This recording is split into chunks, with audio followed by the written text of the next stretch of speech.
히브리서 9장을 마무리하면서 다시 한번 하나님께 감사드립니다. 히브리서를 공부하게 하신 하나님께 참 감사를 드려요. 돌아가신 알치 스프롤이 그런 얘기 했죠. 만약에 66권 성경 중에 한 권만 가지고 무인도에 들어가라 한다면 자기는 히브리서를 선택할 것이다. 왜 그런가 하니 히브리서는 신구약이 종합되어 있는 성경이기 때문이다. 그렇게 얘기했어요. 그 말은 좀 돌려서 표현하면 히브리서는 구약적 배경을 좀 이해하지 못하면 좀 쉽게 이해할 수가 좀 없다. 이런 뜻도 되겠죠. 그러나 히브리서는 신구약의 모든 면을 다 면면히 다루고 있으므로 우리 구원에 대한 총체적인 의미를 이해하는 데 큰 도움이 됩니다. 예를 들면은 23절 같은 경우가 그래요. 우리 본문 자체가 다 그렇죠. 하늘에 있는 것들의 모형. 이거 뭐예요, 여러분? 하늘에 있는 것은 실체고 원본이죠. 그럼 모형.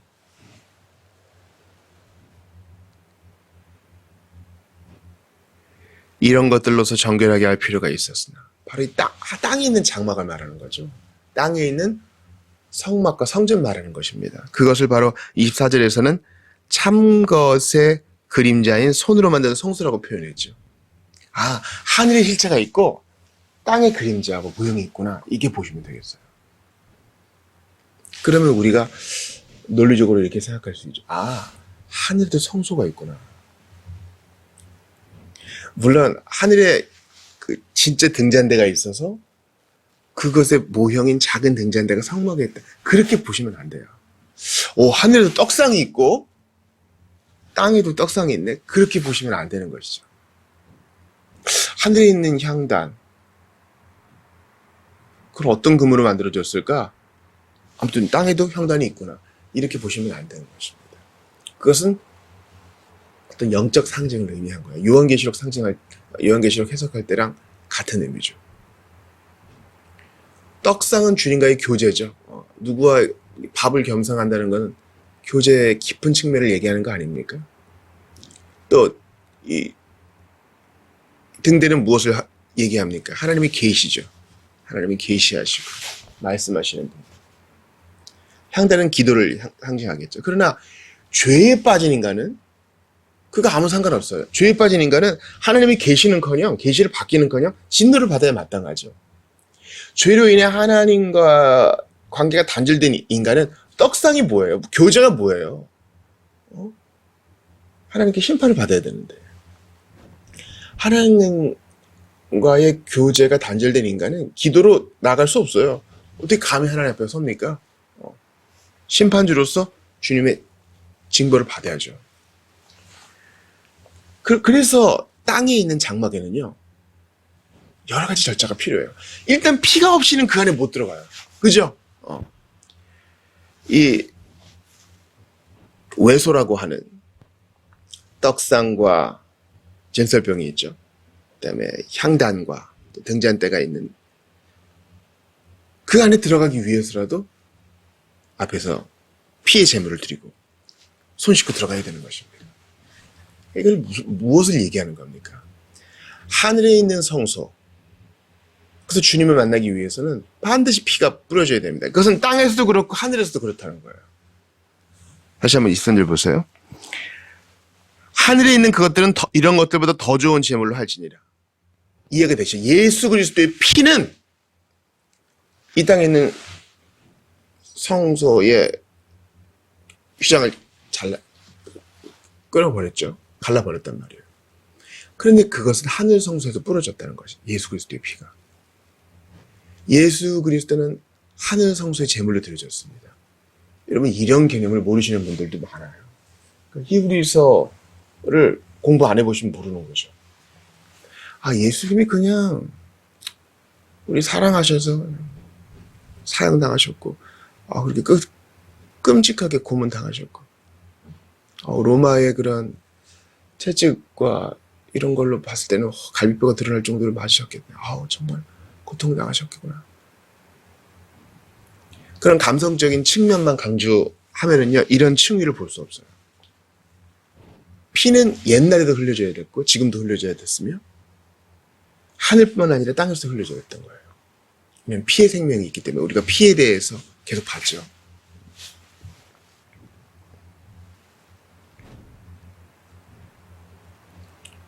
그러므로 동물의 제사는 계속 반복을 의미했습니다. 보세요. 해마 25절 보니까 해마다 다른 것의 피로써 성소에 들어가는 것 같이 피는 계속 뿌려줘야 돼요. 왜냐하면 죄 때문에. 그러나 이제 그리스도께서 단번에 자신의 피를 들이심으로 이 모든 제사를 종결하셨어요. 보니까 이제 자기를 단번에 제물로 드려 죄를 없이 하시려고 세상 끝에 나타나셨느니라. 이 세상 끝은 종말, 바로 그리스도의 초림 때를 말하는 거예요. 이 모든 날 마지막에는 바로 지금을 말하는 거죠. 그러니까 그리스도의 초림부터 종말이 시작되기 때문에 이 모든 세상 끝에 나타내셨다는 말은 재림 직전이 아닙니다. 때가 참에 성육신하신 그때를 말해요. 과거로 표현되어 있어요. 단번에 들이신 바 되었다.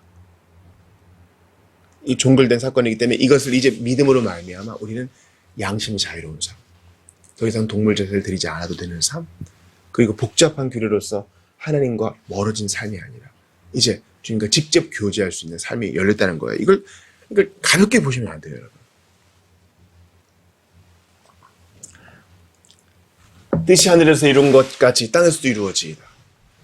어떻게 됐어요? 하늘 성소에서도 그리스도의 십자가 고난이 그분의 피뿌림에 영향을 미쳤던 것처럼 땅에서도 영향을 미쳐서 어떻게 됐습니까? 휘장을 찢어지고 시민법과 관습법으로서의 율법은 종결되었어요.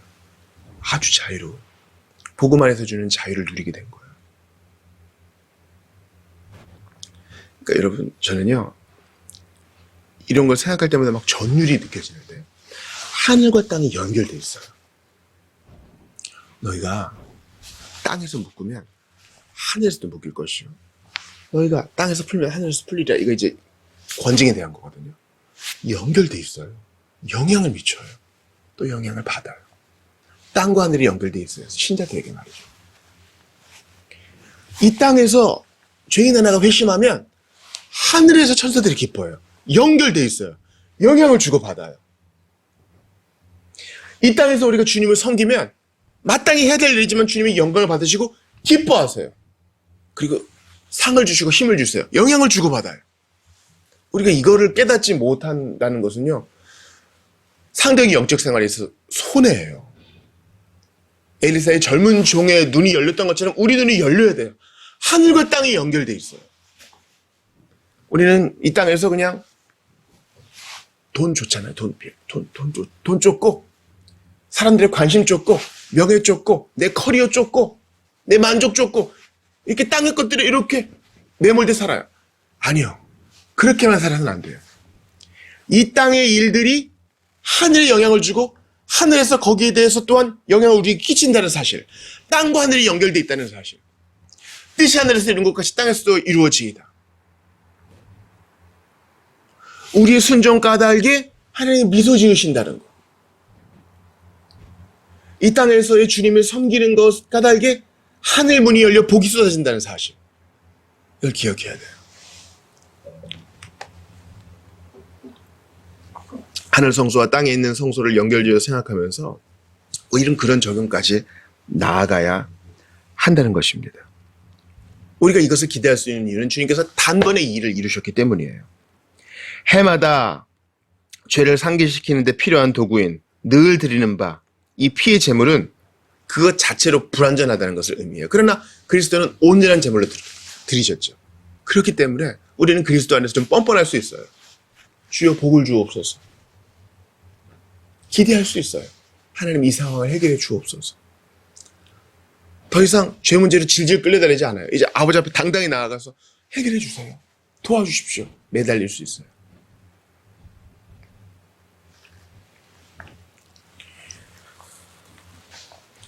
예수님께서 요한복음 10장 17, 18절에서 이렇게 말씀하십니다. 아버지께서 나를 사랑하시는 것은 내가 다시 목숨을 얻기 위하여 목숨을 버림이라. 내게서 빼앗는 자가 있는 것이 아니라 내가 스스로 버리노라. 나는 버릴 권세도 있고 다시 얻을 권세도 있으니 이 계명은 내 아버지에게서 받았노라. 주님은 스스로 제물 되셨어요. 대제사장이신 그분이 스스로 제물 드리셔서 하늘 성소에서도 땅의 장막에서도 영향을 끼치셨습니다. 이제 자유롭게 나아가라. 우리 위해서. 여기 보니까 여러분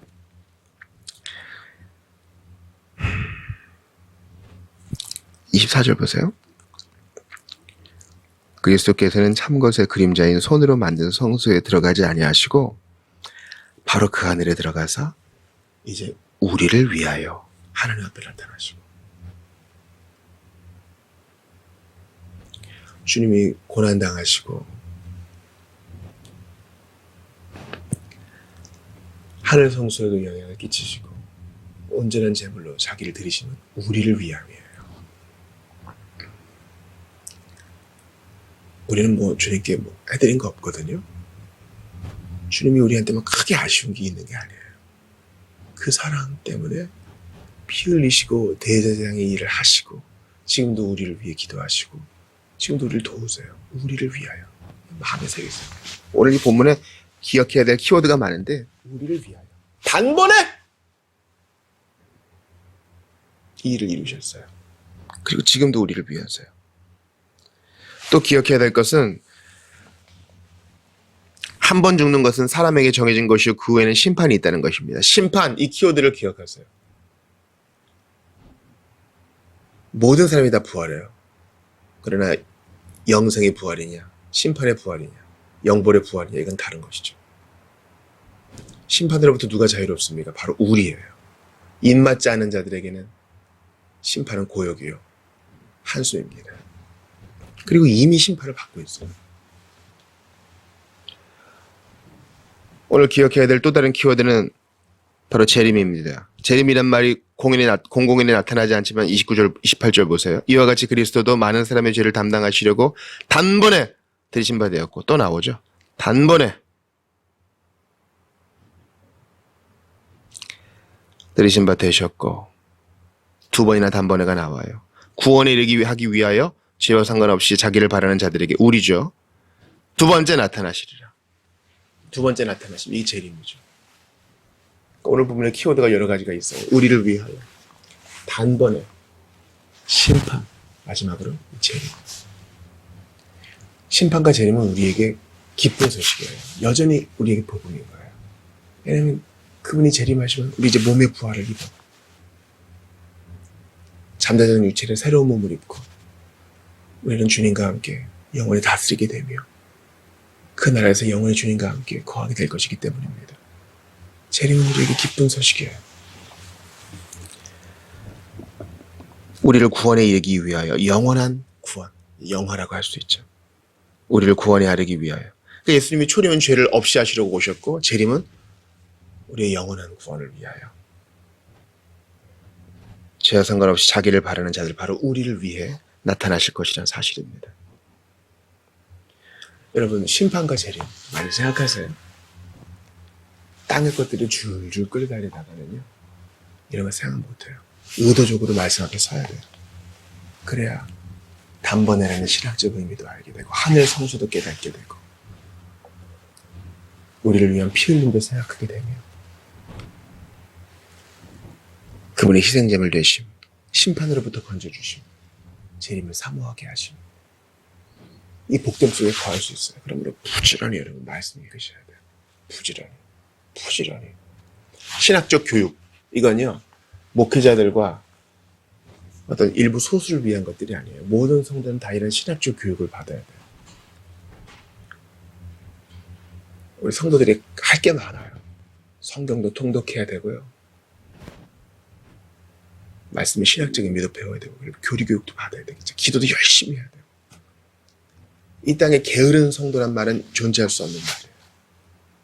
왜냐하면 우리는 아직도 불구대치는 원수의 유혹과 공격에 놓여 있고 견딤을 통해서 이 순례의 길을 종료해야 되기 때문에 우리는 끊임없이 말씀 안에 거해야 됩니다. 순례길에 가는 크리스찬이 철로역정에서 수시로 두루마리를 꺼내보는 것처럼, 이 두루마리 잃어버렸을 때 눈물을 흘리면서 다시 돌아가는 것처럼 사모하는 마음으로 이 말씀 안에 거하셔야 됩니다. 기억하세요. 우리의 묵상은요, 우리 오늘 노래했죠. 내 입술의 말과 마음의 묵상이 주께 연락되기 원합니다. 공연한 명상이 아니에요. 분명한 신학적 근거에 기반한 묵상이요. 나의 말이어야 됩니다. 뜻이 하늘에서 이룬 것까지 땅에서도 이루어지. 하늘과 땅이 연결되어 있어요. 주님의 중보, 우리를 위해서, 지금도 우리를 위해서 기도하시는 주님의 중보는 땅에 있는 우리에게 영향을 미쳐 오늘 우리를 든든히 세울 것입니다. 그거 믿고 든든히 믿음으로 살아갑시다. 우리의 기도를 또 하늘에서 받으사 연락하시고 또 힘을 내려주시는 복된 선순환 가운데 거하게 하실 것입니다. 땅에서 매면 하늘에서도 매일 것이요, 땅에서 묶으면 하늘에서도 묶게 하실 것입니다. 하늘의 뜻을 받드는, 비록 곤고한 이 땅을 살아가지만 하늘에게로부터 힘을 얻고 더 얻는 여러분들 되시기를 주의 이름으로 축원합니다.